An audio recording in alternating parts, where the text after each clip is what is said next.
नमस्कार दोस्तों, कैसे हैं आप लोग। आशा करते हैं आप लोग अच्छे होंगे, स्वस्थ होंगे, मस्त होंगे, अपने अपने पढ़ाई में व्यस्त होंगे। तो जैसा कि फ्रेंड्स, आज है आपका 20 जुलाई और 20 जुलाई के आपका सेकेंड शिफ्ट का आपका एसएससी सीजीएल का जो एग्जाम था समाप्त हो गया है। तो आज के इस वीडियो में देखेंगे कि एसएससी सीजीएल के सेकेंड शिफ्ट 20 जुलाई में आपके जीके जीएस के कौन कौन से प्रश्न पूछे गए हैं। साथ में कुछ एक्स्ट्रा फैक्ट्स भी देखेंगे जो कि आने वाली शिफ्ट में आपके पूछे जाएंगे। ठीक है, तो चलिए वीडियो को स्टार्ट करते हैं। फ्रेंड्स, सबसे पहले आपसे एक निवेदन है कि आप लोग जो भी लोग चैनल को सब्सक्राइब नहीं किए हैं, चैनल को एक बार सब्सक्राइब कर लीजिए, कर दीजिएगा। ठीक है, तो देखिए आज का जो पहला जो प्रश्न आपसे पूछा गया था वो पूछा गया है कि प्रथम लोकसभा का जो प्रथम सत्र आपका कब प्रारंभ हुआ था। ठीक है, आपके डेट के साथ आपका ईयर का भी नाम बताना था, जो कि राइट आंसर आपका 13 मई 1952 हो जाएगा। ठीक है, प्रथम लोकसभा का जो प्रथम सत्र है वो दोस्तों आपका 13 मई 1952 को शुरू हुआ था। इसके बाद बात करें लोकसभा का जो प्रथम चुनाव है वो दोस्तों आपका 1951 में ही 1952 में ही आपका क्या हुआ था, संचालित हुआ था। ठीक है, इसके अलावा लोकसभा की अधिकतम संख्या की बात करेंगे तो दोस्तों 552 होता है। वहीं पर राज्यसभा की बात करेंगे तो राज्यसभा का अधिकतम जो संख्या होता है सदस्यों का, वो अभी वर्तमान में 250 है। लोकसभा को दोस्तों हम लोग क्या बोलते हैं, तो लोकसभा को दोस्तों आपका निचली सदन बोला जाता है। इसके अलावा राज्यसभा को क्या बोला जाता है, तो ऊपरी सदन बोला जाता है। इसके अलावा लोकसभा के विषय में हम लोग बात करें तो हर 5 साल के बाद आपका भंग हो जाता है, लेकिन राज्यसभा आपका कभी भी भंग नहीं होता है। यह एक अस्थायी सदन है। इसके जो सदस्य होते हैं 1/3 जो सदस्य होते हैं आपका हर 2 साल में सेवानिवृत्त होते हैं। इस बात को भी याद रखिएगा। वर्तमान में लोकसभा का सदस्य है वो दोस्तों आपका 545 है, लेकिन 3 सीट अभी खाली है तो 542 है। इसके अलावा राज्यसभा में सदस्यों की संख्या 245 है। ठीक है, वर्तमान में। इसके अलावा बात करें प्रथम लोकसभा का कि उसके अध्यक्ष कौन थे, तो प्रथम लोकसभा का जो अध्यक्ष थे आपके श्री जीवी मावलंकर थे, जिन्होंने 15 मई 1952 को कार्यभार संभाला था। 27 फरवरी 1956 तक आपके ये क्या थे, लोकसभा के प्रथम अध्यक्ष थे। अब वर्तमान में बात करेंगे, वर्तमान में लोकसभा का कौन सा सत्र चल रहा है, तो दोस्तों आपका 17वीं लोकसभा चल रहा है, जिसके जो अध्यक्ष हैं आपके क्या हैं, तो ओम बिरला जी हैं। और प्रधानमंत्री बात करेंगे तो ये दोस्तों आपके नरेंद्र मोदी जी हैं। ठीक है, इसको भी आप लोग क्या कीजिएगा, याद रखिएगा। ठीक है, चलिए हम लोग वीडियो में आगे बढ़ते हैं। फ्रेंड्स, से पहले आपको बता दें कि अभी तक आपका जो एसएससी सीजीएल का जो एग्जाम है वो दोस्तों आपका 5 दिन यानी 5 दिनों में कंडक्ट हो चुका है। 5 दिन का एग्जाम समाप्त हो चुका है। आज को मिला दे तो वहीं गुजारे। तो पहले सेकंड जो प्रश्न आपसे पूछा गया है कि भारत की 23वीं महिला ग्रैंड मास्टर कौन बनी है। ठीक है, तो भारत की 23वीं जो महिला जो ग्रैंड मास्टर बनी है प्रिया नुटकी। ठीक है, प्रिया नुटकी इसका आपका राइट आंसर आपका हो जाएगा। फ्रेंड्स, इसके अलावा ये प्रिया जो नुटकी है ये दोस्तों आपका सिर्फ 19 साल की है और प्रिया नुटकी ने MPL 47वीं राष्ट्रीय महिला शतरंज चैंपियनशिप में अपना अंतिम महिला ग्रैंड मास्टर का खिताब है जो कि अपने नाम है, जो कि दोस्तों क्या किया है, तो अपने नाम किया है। ठीक है, इसके अलावा बात करें ये आपका जो टूर्नामेंट में ये आपका इनका तीसरा स्थान मिला है। वो उन्होंने प्रिया नुटकी ने पहला जो ग्रैंड मास्टर का अवार्ड है वो दोस्तों आपका जनवरी 2019 में जीता था। और जो 19 वर्षीय प्रियंका नुटकी है वो दोस्तों आपका आंध्र प्रदेश के विजयवाड़ा की रहने वाली है। फ्रेंड, ठीक है, चलिए नेक्स्ट क्वेश्चन पूछा गया था कि 2022 के अनुसार कुल राष्ट्रीय जलमार्ग कितना है। ऑप्शन में आपका 111 दिया गया था, जो कि दोस्तों आपका बिल्कुल राइट आंसर था। ठीक है, 111 राइट आंसर था। राष्ट्रीय जलमार्ग की बात करेंगे तो 111 है और जो आपका 111वां जो राष्ट्रीय जलमार्ग है वो दोस्तों आपका गोवा में स्थित है, जुआरी नदी पर। ठीक है, इसके अलावा राष्ट्रीय जलमार्ग 1 की बात करेंगे तो दोस्तों आपका उत्तर प्रदेश, बिहार, झारखंड, पश्चिम बंगाल में स्थित है। नदी की बात करेंगे तो गंगा, भागीरथी, हुगली नदी प्रणाली पर स्थित है और हल्दिया से इलाहाबाद ये दोस्तों आपका जाता है। ठीक है, इसके अलावा अगर पूछा जाए कि भारत में कुल कितने राष्ट्रीय राजमार्ग हैं तो राजमार्ग आपका 599 हो जाएगा। और देश का सबसे बड़ा जो नेशनल हाईवे यानी कि राजमार्ग है वो आपका NH40 है, NH44 है, जो कि जम्मू कश्मीर के श्रीनगर को देश के दक्षिण में स्थित तमिलनाडु के कन्याकुमारी से जोड़ता है, जिसे कि आप मैप के माध्यम से भी देख सकते हैं। ये दोस्तों आपका जम्मू कश्मीर है, ये दोस्तों आपका नीचे कन्याकुमारी है और ये जो आपका रेड डॉट लाइन देख रहे हैं फ्रेंड्स वो दोस्तों आपका NH44 है। ठीक है, तो इसको भी आप लोग ध्यान दीजिएगा। नेक्स्ट क्वेश्चन पूछा गया कि आपका खेलो इंडिया विंटर गेम्स का पहला संस्करण है जो कि आपका कब हुआ है। ठीक है, कब हुआ है खेलो इंडिया विंटर गेम्स का पहला संस्करण, तो उसका राइट आंसर दोस्तों आपका हो जाएगा साल 2020। ठीक है, साल 2020 में आपका खेलो इंडिया विंटर गेम्स का पहला संस्करण हुआ था। इसके अलावा अभी तक खेलो इंडिया विंटर गेम्स का 3 संस्करण हुआ है, जो कि पहला आपका कश्मीर के लेह में हुआ है, इसके अलावा लद्दाख में हुआ है, फिर आपका गुलमर्ग में आयोजित किया गया है। ठीक है, देखिए 2020 में जो आपका आयोजित हुआ था वो मेजबान सर आपका गुलमर्ग था, विजेता आपका जम्मू कश्मीर था और वो विजेता आपका सर्विसेज था। 2011 में भी 21 में भी आपका गुलमर्ग में ही आपका आयोजित हुआ है, जम्मू कश्मीर विजेता बना था, कर्नाटक आपका उप विजेता था। और 23 का जो आपका खेलो इंडिया विंटर गेम्स है वो आपका गुलमर्ग में ही आयोजित हुआ है, जो कि जम्मू कश्मीर में स्थित है और आपका ये महाराष्ट्र उप विजेता रहा था, जम्मू कश्मीर आपका विजेता बना था। ठीक है, इसको भी आप लोग ध्यान दीजिएगा।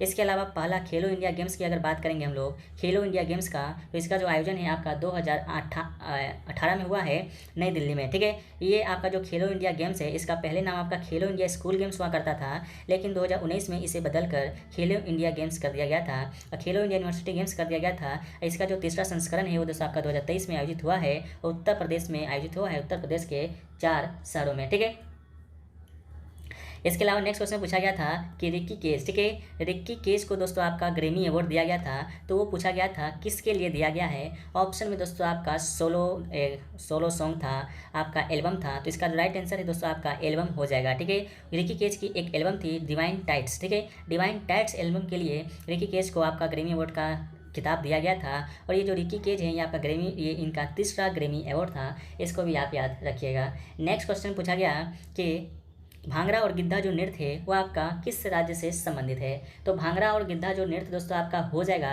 वो दोस्तों आपका हो जाएगा पंजाब का लोक नृत्य है, तो इसका राइट आंसर आपका क्या हो जाएगा, तो पंजाब आपका हो जाएगा। इसके अलावा अगर आपका कलबेलिया नृत्य पूछ दिया जाए तो ये दोस्तों आपका राजस्थान का हो जाएगा। अगर आपसे चारवा पूछ दिया जाए तो ये आपका हिमाचल प्रदेश का हो जाएगा। अगर आपसे रासलीला पूछ दिया जाए तो ये आपका उत्तर प्रदेश का लोक नृत्य दोस्तों जो कि आपका हो जाएगा। ठीक है, चलिए नेक्स्ट क्वेश्चन पूछा गया था आपका, वो पूछा गया था आपका कम्बाला जो बफेलो रेसिंग है वो किस राज्य से संबंधित है। हालांकि सिर्फ आपके क्वेश्चन में कम्बाला ही आपका दिया गया था। ठीक है, तो कम्बाला जो आपका रेसिंग है, जो आपका उत्सव है वो दोस्तों आपका कर्नाटक में होता है, तो कर्नाटक इसका राइट आंसर हो जाएगा। ये आपका बफेलो जाति कर्नाटक राज्य से संबंधित है और कम्बाला का मौसम नवंबर में शुरू होता है, मार्च में खत्म होता है। और ये जो उत्सव है भगवान शिव के अवतार कादरी के भगवान जैदनाथ को समर्पित है। इसके अलावा कुछ भारतीय त्योहारों की सूची को अगर हम लोग देखें तो पहला है छठ पूजा जो कि आपका बिहार में मनाया जाता है, एक है नवरात्रि, कच्छ उत्सव, जन्माष्टमी मुख्य रूप से गुजरात में मनाया जाता है, विशु और आपका ये मनाया जाता है केरल में, तमिल में दोस्तों आपका पोंगल मनाया जाता है, महाराष्ट्र में गणेश उत्सव गुड़ी पड़वा मनाया जाता है, रथ यात्रा रज पड़वा की बात करेंगे तो ओडिशा में, गणगौर आपका कहाँ मनाया जाता है तो राजस्थान में। इसके अलावा जम्मू कश्मीर की बात करेंगे तो ये दोस्तों आपका हर नौमी चारी बहु मेला ये आपका जम्मू कश्मीर में, हिमाचल प्रदेश में दोस्तों आपका राखा दुमनी और गोची महोत्सव आपका हिमाचल प्रदेश में, बैसाखी सूर्यकुंड मेला आपका हरियाणा में, माघी पूर्णिमा बागवानी छत्तीसगढ़ में और हॉर्नबिल फेस्टिवल ये आपका नागालैंड में, और सागा दावा और लोसा जो फेस्टिवल है ये दोस्तों आपका लद्दाख में मनाया जाता है। इसको भी आप लोग याद करिएगा। नेक्स्ट क्वेश्चन देखिए पूछा गया आपका, वो पूछा गया कि किस मुगल शासक के दरबार में फारसी में सबसे ज़्यादा पुस्तक लिखा गया था। ऑप्शन में आपका अकबर दिया गया था जो कि राइट आंसर हो जाएगा। अकबर के शासनकाल के दौरान बहुत सारी पुस्तकों का अनुवाद कार्य किया गया था, जिसमें से कुछ पुस्तक का एग्जाम्पल है जैसे कि महाभारत, रामायण, अर्थवेद, भगवद गीता, पंचतंत्र का संस्कृत से फारसी भाषा में अनुवाद किया गया था। इसके अलावा रामायण और सिंहासन बत्तीसी का अनुवाद मुल्ला अब्दुल कादरी बैदानी ने किया था। पंचतंत्र का अनुवाद आपका फैजी ने किया था फारसी में ही।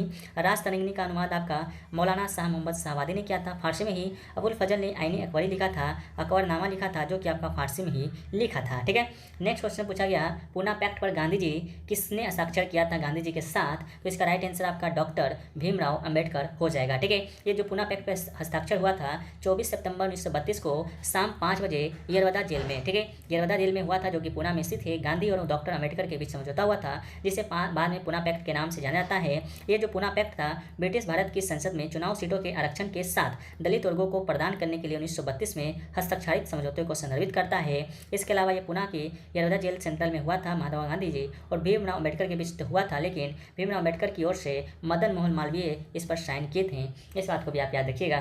नेक्स्ट क्वेश्चन पूछा गया कैबिनेट जो मिशन होता है वो दोस्तों आपका भारत है जो कि कब आया था। तो कैबिनेट मिशन की बात करेंगे तो ये दोस्तों भारत आपका आया था मार्च 1946 में। तो इसका जो राइट आंसर दोस्तों आपका हो जाएगा मार्च 1946 में हो जाएगा। कैबिनेट मिशन में आपका 3 ब्रिटिश सदस्य था, पहला आपका पैथिक लॉरेंस था, स्टीफेन क्रिप्स था और एलवी अलेक्जेंडर था। ठीक है, इसके अलावा ये जो मिशन था ब्रिटिश सरकार से भारतीय नेतृत्व को शक्ति के हस्तांतरण पर चर्चा करने के उद्देश्य से लाया गया था। इसका उद्देश्य भारत की एकता की रक्षा करना और उसकी स्वतंत्रता प्रदान करना था। ठीक है, नेक्स्ट क्वेश्चन पूछा गया था सुदर्शन झील का जो पुनरुद्धार है वो जो कि किसने करवाया था।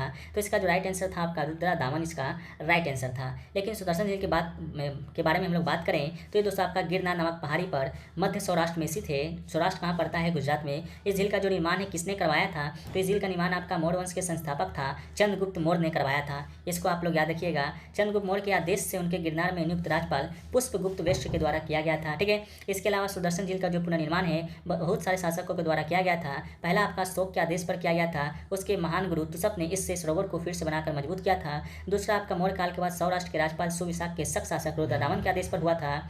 इसके अलावा गुप्त काल की बात करेंगे तो गुप्त काल में स्कंदगुप्त के आदेश से चक्रपालित ने झील का निर्माण किया था। स्कंदगुप्त ने बड़ी उदारता से धन खर्चा किया था, इस झील पर एक बांध बनवाया था। तो ऑप्शन में आपका रुद्रदामन दिया गया था, जो कि आपका राइट आंसर आपका हो जाएगा। ठीक है। लेकिन शायद आपसे पूछा गया था रुद्रदामन सुदर्शन लेक का निर्माण किसने करवाया था, तो आप लोग कमेंट सेक्शन में बता दीजिएगा। नेक्स्ट क्वेश्चन पूछा गया था फुटबॉल मैच की जो अवधि होती है वो आपका कितना होता है। तो क्या पूछा गया था, फुटबॉल मैच की अवधि पूछा गया था कितना देर का होता है।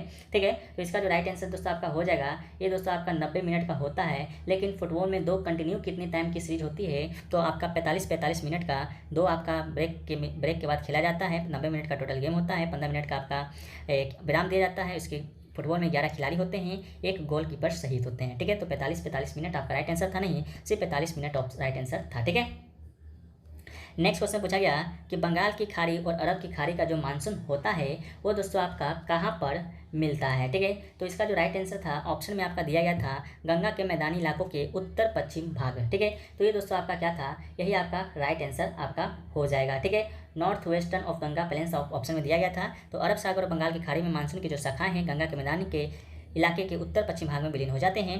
नेक्स्ट क्वेश्चन पूछा गया कि आवर्त सारणी में सियोवर्जियम का एटॉमिक नंबर क्या होता है। तो सियोवर्जियम का जो एटॉमिक नंबर होता है वो आपका 271 होता है। और इसका जो आपका ये क्या उसको बोला जाता है, वो आपका जो सूत्र एसजी के माध्यम से लिखा जाता है, प्रतीक जो चिन्ह होता है वो दोस्तों आपका क्या होता है, तो एसजी होता है। नेक्स्ट क्वेश्चन पूछा गया कि मौलिक अधिकार की जो शुरुआत है सबसे पहले किस देश ने किया था। इस राइट का क्वेश्चन पूछा गया था, बिल ऑफ राइट्स कहाँ से लिया गया है। ठीक है, तो इसका जो राइट आंसर दोस्तों आपका होगा वो आपका इंग्लैंड हो जाएगा। ठीक है, ब्रिटेन में 1295 में जन नाम के शासक ने मेगा कार्टा के रूप में मूल अधिकारों को मान्यता दिया था, तो ब्रिटेन इसका आपका राइट आंसर हो जाएगा।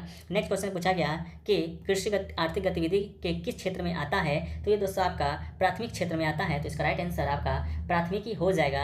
इसके अलावा कृषि आर्थिक गतिविधि के प्राथमिक क्षेत्र में आता है। प्राथमिक क्षेत्र बुनियादी खाद्य पदार्थ और कच्चे मालों का उत्पादन शामिल है। इस क्षेत्र में संबंधित गतिविधियों में खनन, वानिकी, कृषि, चराई, खेती, शिकार, मत्स्य पालन, उत्खनन करना, एकत्र करना शामिल है। और अर्थव्यवस्था के 3 क्षेत्रों में द्वितीयक, तृतीयक और चतुर्थक भी शामिल है। ठीक है, तो ये क्वेश्चन आपसे आज के शिफ्ट में पूछा गया था। ठीक है,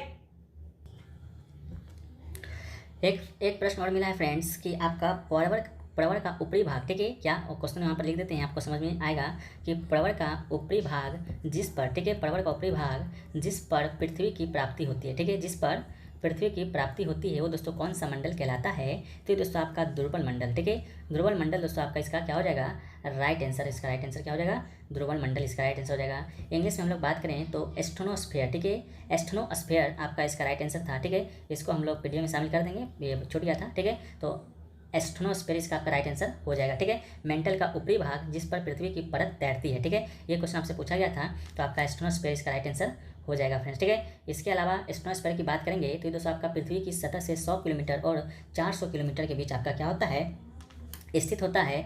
और एस्ट्रोनोस्फेयर लिथोस्फेरिक मेंटल के नीचे सघन कमजोर परत है, इसको भी आप लोग याद रखिएगा। ठीक है, चलिए हम लोग नेक्स्ट क्वेश्चन की ओर बढ़ते हैं। तो नेक्स्ट क्वेश्चन एक आपका दिया गया था गरीबी कल्याण रोजगार योजना से संबंधित प्रश्न दिया गया था। ठीक है, तो गरीबी कल्याण रोजगार योजना से संबंधित जो प्रश्न दिया गया था इसका आंसर तो मिल नहीं पाया है, क्योंकि आपका जो आंसर है आपका 2 स्टेट करके दिया गया था। ठीक है, तो गरीबी कल्याण योजना के संबंध में हम लोग देखेंगे शॉर्ट विवरण। तो ये योजना आपका लॉकडाउन के बाद आर्थिक रूप से कमजोर मजदूर और श्रमिक लोगों के सामने रोजी रोटी और संकट खड़ा हो गया था। अब मजदूरों को रोजगार उपलब्ध कराने के लिए गरीबी कल्याण योजना की शुरुआत किया गया था। ये योजना आपका 6 राज्यों के 116 जिलों में चलना था।